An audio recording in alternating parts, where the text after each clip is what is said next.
Very nice to meet you. Jai, Hare Krishna. Hare Krishna. So Hare Krishna, dear Krishnarupa Mataji, thank you so much for giving us your time today. Very grateful. And Hare Krishna to all our dear viewers. I'm Kavya from the Hare Krishna community in Melbourne.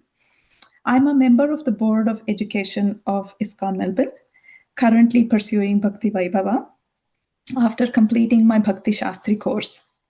As part of the upcoming Gita Jayanti celebration of Viplavah 2025 from the ISKCON Ministry of Education, we would interview a very special guest today, Her Grace Krishnarupa Mataji. Mataji is an ISKCON leader who is the direct disciple of Śrīla Prabhupāda, who got initiated over 50 years ago. Krishnarupa Mataji has previously served as a pujari in ISKCON Māyāpur, and her current focus is on spiritual well-being of Vaisnavis, developing and presenting educational seminars on many topics, including domestic abuse, sexual harassment, the importance of women in ISKCON, Vaishnava etiquette, last but not the least, balancing service and health. Mataji is a full voting member of ISKCON Australia's National Council and the inaugural Women's Minister of ISKCON Australia since 2016. She is also a Sabha, that is Spiritual Advisors Bhagavata Assembly member, and the facilitator for the BBT Editing Review Panel. Recently, Krishnarupa Mataji was invited to be a project advisor on a project called Faith as a Strength, Preventing Violence Against Women. This project involves other faith leaders from various faith groups in Australia and is an initiative between leading bodies external to ISKCON. Mataji, that's so powerful. Thank you so much. Thank you. Just one correction. Yes. I wasn't a pujari in Māyāpur because Vaisnavis weren't allowed on the altar in Māyāpur. Prabhupada was specific about that in the holy dhams, but right. Bombay, etc. Right. In those days, Vaisnavis did puja service. I was the pujari for Jagannath Baladev Subhadra in Calcutta Temple. All right. Okay, sure. Thank you so much. Just as a point of historical accuracy. Oh. No, definitely. I think it's good to know. Yeah, I don't know. We might have to edit that bit out. Okay. Now we will switch to the main part, hearing directly from you, Mataji. So firstly, I think I would like to ask you if you could share your journey as a learner and a teacher. Please. Okay. Well, they're very grand titles, a learner and a teacher. So I'm a pretty poor learner and hopefully adequate as a teacher. I haven't received, any negative comments about the presentations I give, but I've been serving in ISKCON since the end of 1972, and I've done so many different types of service, from Sankirtan, from collecting in New York for Māyāpur, doing cleaning Śrīla Prabhupāda's quarters, helping cook, sewing for original Rādhā Ballabha, to BBT Seva, having three kids as well, and working in publishing professionally for about 22 years. And so it's in 2000, or before 2016 actually, I did the teacher training level 1 in Māyāpur, so I could be a facilitator on the ISKCON Disciple course, which I think is such an important course, and not just giving the IDC a little bit of a plug here. It's not just for new devotees, but all devotees should attend that course so they know what our ISKCON law is in terms of Guru Tattva, Guru Ashraya, etc. So then I was doing that and became very interested in a number of different topics. So I started to prepare seminars, and I found that I have a little bit of a talent. Of course, these are all borrowed plumes from the Supreme Lord, to connect with devotees on that platform. So giving seminars on a myriad of topics, but that's kind of been my learning and teaching journey.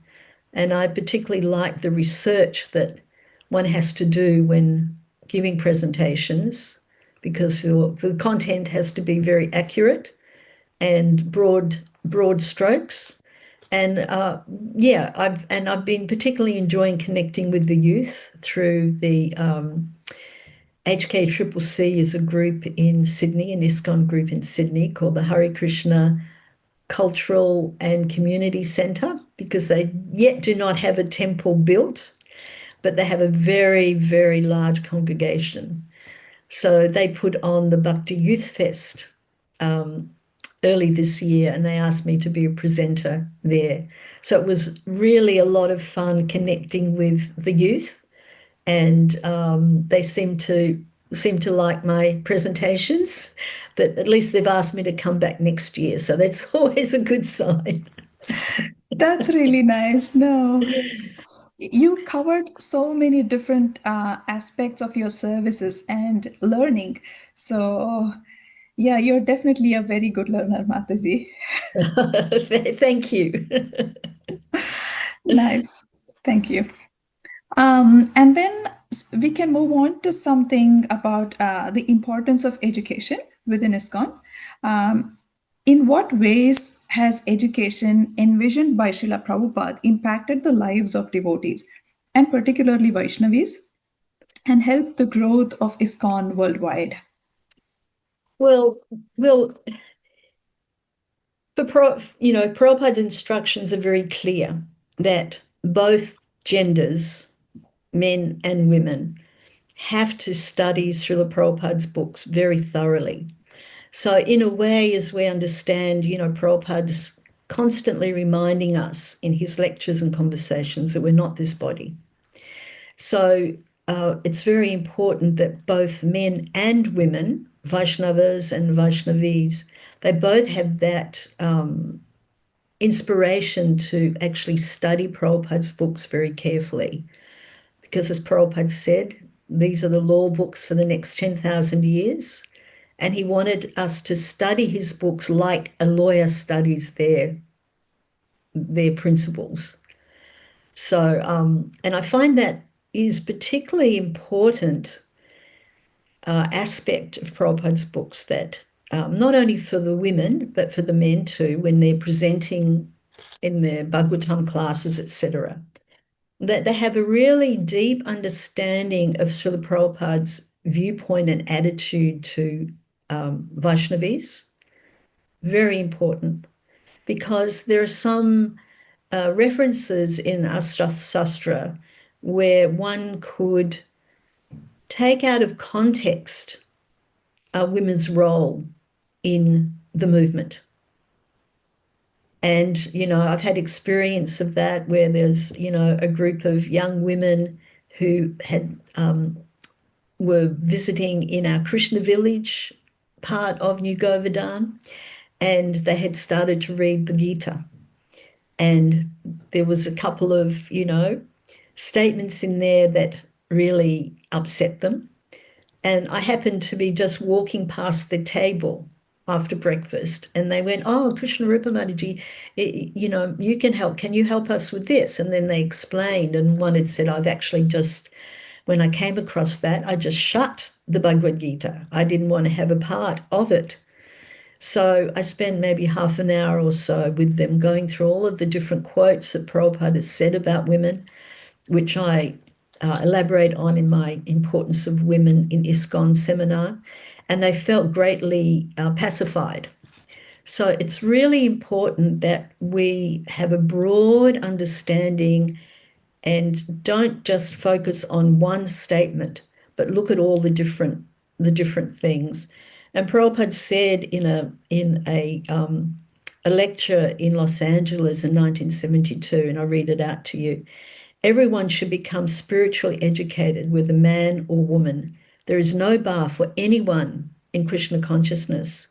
And in Adi Leela, chapter 7, Prabhupada says, both girls and boys are being trained to become preachers.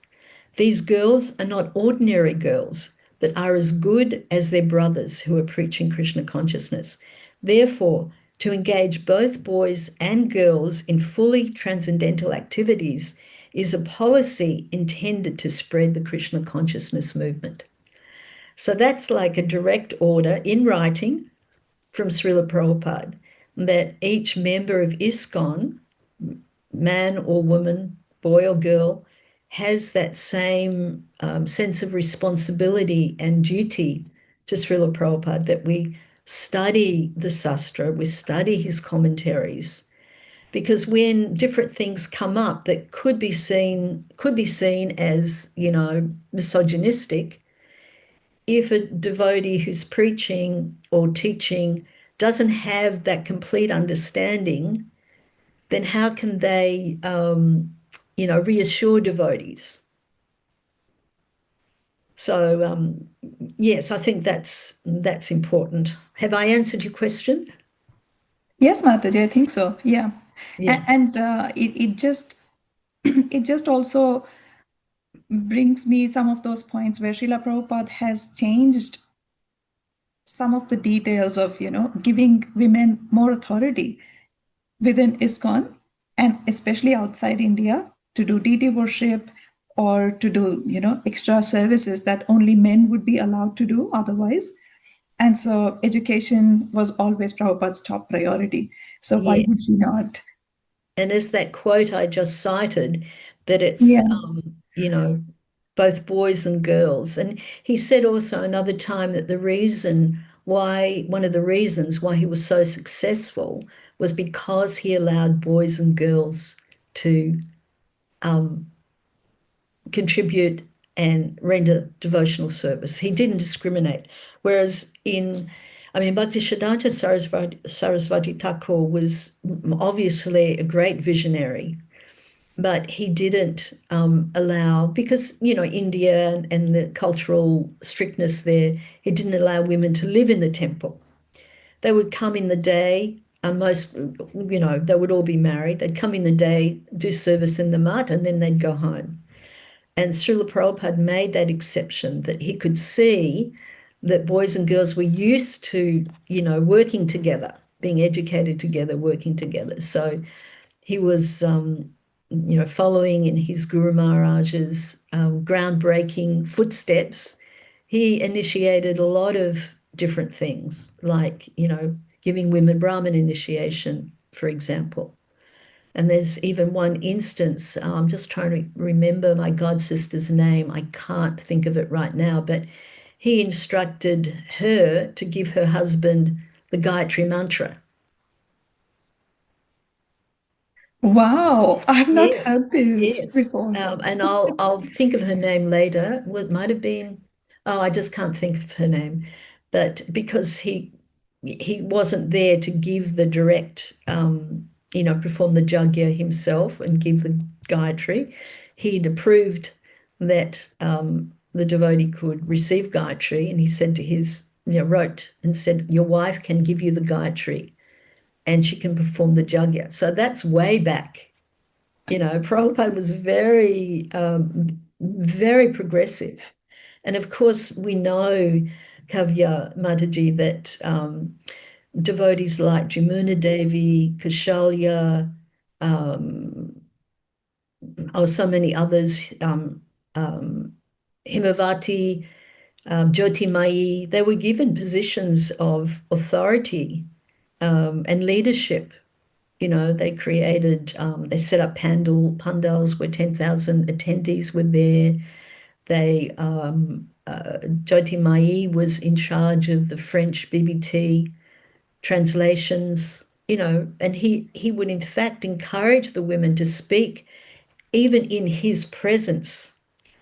And there's a lovely example of that when the Ananta Vishnu deity was being installed in the foundations in Māyāpur Chandrodaya Mandir. So you know they dig a very deep hole, and they would install Ananta Sage because he was supporting the temple. And Prabhupada himself climbed down that ladder to put the gold, I think it was a gold Ananta Sesha. And there were, of course, those days in Māyāpur, the very few devotees, and a lot of Prabhupada's godbrothers had come to be part of the celebration, and there were a few Western devotees. And Malati describes how in front of all of those, very august, venerable godbrothers of Śrīla Prabhupāda, sannyasi godbrothers, whom do you think he got to speak? He asked Malati. And Malati describes that she was so gobsmacked that there were other senior of her godbrothers who could have been asked to speak. There were in front of Śrīla Prabhupāda's godbrothers, but Prabhupada asked her to speak. And she very humbly said that, I wasn't a pundit or a scholar, and I thought the best thing to do was to talk about Śrīla Prabhupāda, glorify our Śrīla Prabhupāda. So, Prabhupada really, if you just examine what Prabhupada did and study his books, then, and we know that verse where it says that women are a source of great inspiration for men and are therefore superior to men. And Prabhupada actually said that. Wow. Wow. Jai. I remember reading about all of the elements that all of these daughters of Prabhupada has spoken, and got that book out where, Bonds of Love, where they speak about how Prabhupada was always for them, supporting them wherever they needed. And he always saw them equally. And because they were all Western, they wouldn't have taken it so easily and taken to Krishna consciousness if it was not for that, they have said, some of them. Yes. Well, when I joined at the end of 72, I had quite an interesting experience, and I cite this quite often. Devotees are probably sick of me telling the same thing, but when I joined in Melbourne, women weren't allowed to drive because we were less intelligent and therefore couldn't drive. And I remember, like hearing that, being told that, and I was thinking, this is very strange. And to use current vernacular, I would have said, whatever, because it wasn't a common expression then, used at all. But it didn't dissuade me from practicing my sadhana bhakti. It was like, okay, if you think that, but I know that, okay, if you think that, that's fine, but I'm still going to do, be part of this movement. And Prabhupada actually gave me first and second initiation together in Vṛndāvana in Janmashtami 1974, because they needed a pujari for Jagannath Baladev Subhadra in Calcutta. So sometimes I hear devotees say, oh, Prabhupada never encouraged women to do puja, pujari seva in India or elsewhere. But that's not the case. In Māyāpur, yes. In Vṛndāvana, yes, because he had to, put in context what the pandas would have said and all of that stuff. It's not that Prabhupada didn't think we couldn't. So, and Prabhupada gave me the name Krishnarupa, which means servant of the form of Krishna. And then after that initiation, first and second together, I went to back to Calcutta and served Jagannath Baladev Subhadra for about a year and a half before Prabhupada wanted us to, any of the single ladies, to go to either Māyāpur or Vṛndāvana, not to stay in Calcutta. So Prabhupada always had our backs.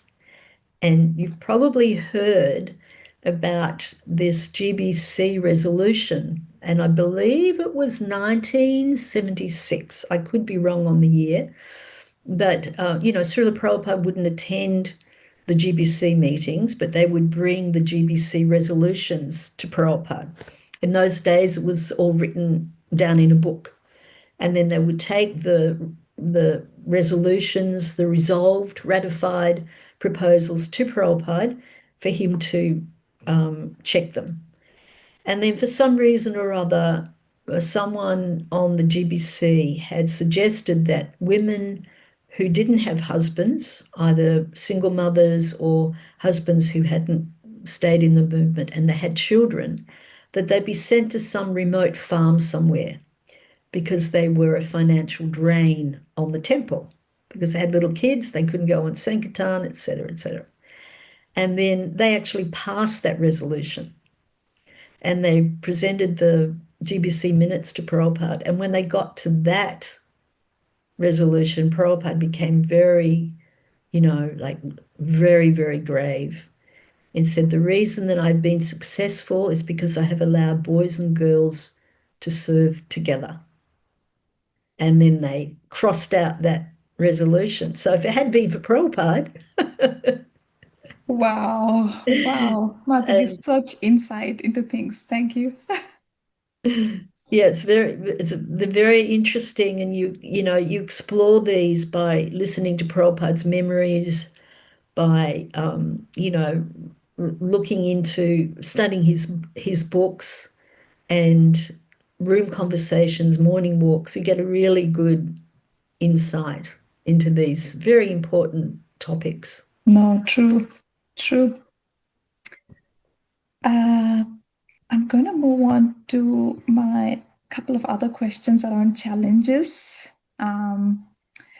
So the first one would be, what are some of the challenges ISKCON faces in encouraging Vaisnavis to study scriptures and purports communications of Śrīla Prabhupāda?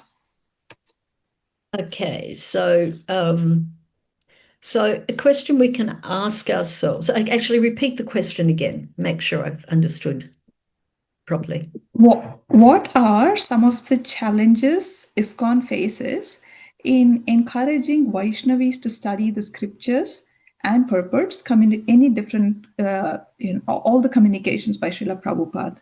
Okay, thank you very much. So a question we can ask ourselves, and I think it's a really important question, is to ask, is there equity as opposed to equality? So in many cases, they'll say, no, we treat women equally. But there's a big difference between that and equity. So equality means that you give everyone the same resources, opportunities of treatment, regardless of their individual circumstances. So, for example, if 3 students each receive the same textbook, that's equality. But one student may not be able to read very well. Another may not have, say, for example, electricity in their home, if they're in places where there aren't electricity. So the equal treatment doesn't necessarily mean equal outcomes. So equity means giving people what they actually need to reach the same opportunity or outcome. So, for example, those 3 students, they may need different forms of help. So they may need larger print books if they have, trouble with their vision, or extra tutoring, or access to online lessons. So that's equity. So someone may listen to the opinion of a Vaisnavi, for example. No, we listen to our Matajis, we're listening. But are they giving them the same opportunity, the equitable opportunity to be able to voice those opinions skillfully? So, for example, I remember one of my god sisters, this was in an era when women didn't give Bhagavatam classes. And she had been asked to give a Bhagavatam class in Sydney. This would have been early 90s, I think. And she refused. And I remember I was walking back to her where she was living from the temple. And I said, oh, why didn't you say yes? This would be a great, a great thing for the women that you were asked to give a class. And she said, Krishnarupa, she said, I have never given a class. I've never been trained to give a class. And then if I just suddenly give a class and I do a poor job, which of course she wouldn't have, but she said that then the men will think, oh, see, women can't give classes. So it's about the equity. So it's really good to for each temple leader to ensure that there's a pathway of leadership for women. Women's leadership needs to be normalized. So that means giving young Brahmins, Brahmanis, the chance to, okay, well, how about you give a Bhagavad Gita class, or you start with Bhagavatam, and this is how I give a class, how I prepare for a class. You could do something like that. It's about encouraging the women. And a campaign I'm on at the moment is that in Australia, at least 4 days a week out of, at least 3 days a week out of the 7, that Vaisnavis give the class, because that normalizes female leadership. And when female leadership is normalized, it's so much better for the society, because younger devotees can see, oh, Vaishnavis have a voice in our movement, and it's very encouraging for the younger women, and also gives the younger male devotees a balanced understanding of the importance of women in our movement. Oh, that's nice, Mataji, to know about the initiative. We do have women devotees giving Bhagavatam classes in Melbourne. Yes. So. Yes, I know, because I contacted Achintarupa Mataji to find out. Yes. Oh, nice. Thank you. Yourself, in how you're studying, now you're on your Bhakti Vaibhav, did you say? Yes. It's wonderful. It is, Mataji. Thank you. I just have another question again in the challenges space. How are Vaishnavis in ISKCON addressing these challenges, especially with the advent of digital media and changing reading habits? Yeah. I know you spoke about a little about how we can address it, but more in the context of that space and digital. Yes. Yeah. Well, it's really interesting is that it's become a common term in medical fields. They call it the tech neck. And the physiognomy of the body is actually changing, because people are always like this. So they're actually getting this, what they call tech neck. So this is something that has affected our young people, because they're always on their phone, and adults as well. We tend to jump on our phones all the time. So the result of that is not only the bad neck, the tech neck, but it's also our attention spans. So we might be looking at, we're addicted to that quick information, especially in younger people, 40, I say younger, 40 and under, because I'm now 73. So anyone who's 40 is young as far as I'm concerned. So it's proven that our attention spans are becoming very limited. And I've noticed that myself, that my attention span has, I have to discipline myself. So when it comes to then sitting down and, reading Śrīla Prabhupāda's books, we really have to discipline ourselves that, okay, I'm sitting down now for half an hour and I'm going to read, or however long you have, But I think that And the onset of this digital aspect of our lives can also be very positive, because, we can do reels and podcasts and videos about Krishna conscious topics. For example, on the International Vaisnavi Ministry website, they have a lot of wonderful courses that they're promoting. And of course, in Australia, we have the Australasian Vaishnavi Sangha Facebook group, and each temple, like Melbourne Temple, also has a Facebook group for Vaishnavis Sangha. So, we can populate information of courses like that. Mahatma Prabhu's doing a very nice one on forgiveness online very soon. So we are focused in a way, or we're accepting the fact that, yes, there's more digital presence on there and the digital education. And then there's podcasts like Rādhā Dasi's Exploring Bhakti, and then Rukmini Dasi has her Urban Devi, and so on. But we also got to retrain our brains, so we're not just focused on the digital aspect, that we do sit down with, I love the hard book. I love to hold Bhagavatam. Before I start reading, I touch it to my head, because Prabhupada said that this is worshipable. Just the Grantha is as worshipable as the deity. So we can offer incense and flowers to our Bhagavatams because they're non-different from Krishna. So I think that's, we need to train our brains in both aspects. It's not that you say, oh, forget the digital platform, forget the digital space. That would be sticking our head in the sand. It's there with us.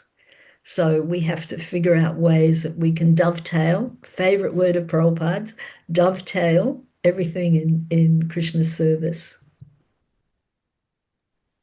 So perfect, Mataji. We couldn't directly hear to Prabhupada, but here you are giving us all the wise wisdom through Prabhupada. Thank you very much. Well, I'm giving some opinion. I don't know how wise it is, but I try and base all my opinions on what Prabhupada said.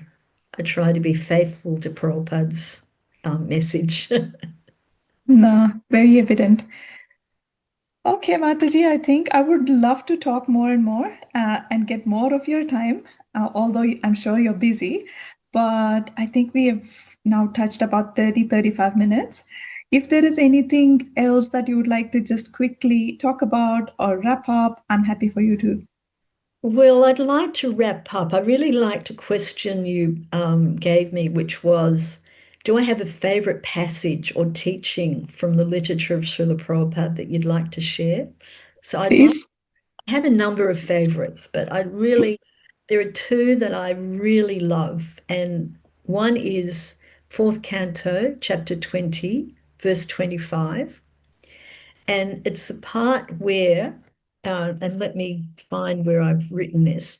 It's the part where the voice of the pure devotee has touched the saffron mercy particles strewn on the Lord's lotus feet. And probably, here we go. I do have it.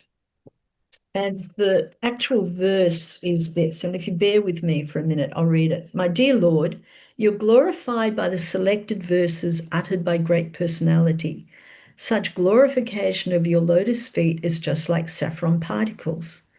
When the transcendental vibration from the mouths of great devotees carries the aroma of the saffron dust of your lotus feet, the forgetful living entity gradually remembers his eternal relationship with you. And it goes on. But in the purport, Prabhupada says that a pure devotee always engages in the service of the Lord, taking shelter of his lotus feet, and therefore he has a direct connection with the saffron mercy particles that are strewn over the lotus feet of the Lord.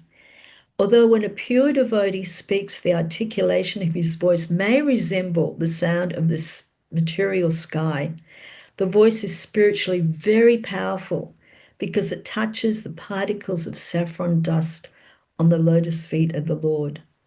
As soon as a sleeping living entity hears a powerful voice emanating from the mouth of a pure devotee, he immediately remembers his eternal relationship with the Lord, although up until that moment he has forgotten everything. And when I read that, it struck me so deeply that Prabhupada's voice has touched these saffron mercy particles, and his voice has had that power to wake us up.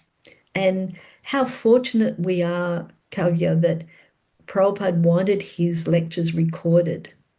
So now, so many decades later, we can listen to Prabhupada's voice. And when we listen to his voice, they are having such a powerful effect on us that is waking us up. So that's a really favorite verse of mine. And there's just one other. I don't know if I can find it, but it's in fourth canto, and where Dhruva Maharaj is about to ascend the flower aeroplane. And Prabhupada writes in the purport, he says something like, although I may be crippled in so many ways, if I can make one devotee like Dhruva Maharaj, he can take me back to Vaikuntha. So when I read that, I actually I teared up. I was so emotionally moved by that. The Prabhupada, who's the Senapati Bhakta, he's the emissary that Krishna sent to this material world to save us. He is thinking in such a profoundly humble way. I mean, Prabhupada was not crippled in any way. Perfection, spiritual perfection itself, but yet he saw himself in that way. And when we look at the songs of Bhaktivinoda Thakur, Narottam Das Thakur, etc., we can see that bhakti is teamed with the humility. So when they say, oh, I have drunk from the cup of poison, etc., they mean it, even though we know that they're so elevated. And those two, there's so many that I love, but those two quotes really just stay with me all the time. No, thank you so much for sharing those two, Mataji. Amazing. So what better way to conclude than with Prabhupada's voice? Oh, yes, perfect. What he says. So yeah, I mean, you sent me some wonderful questions, and I'm more than happy to be interviewed again and answer that we didn't get a chance to answer. Yes. Thank you so much for the opportunity to talk about, in my, unqualified way, how important education is, how not just scripturally, but also all of the other ways that we can ensure devotees are in a safe, nurturing environment within Prabhupada's ISKCON.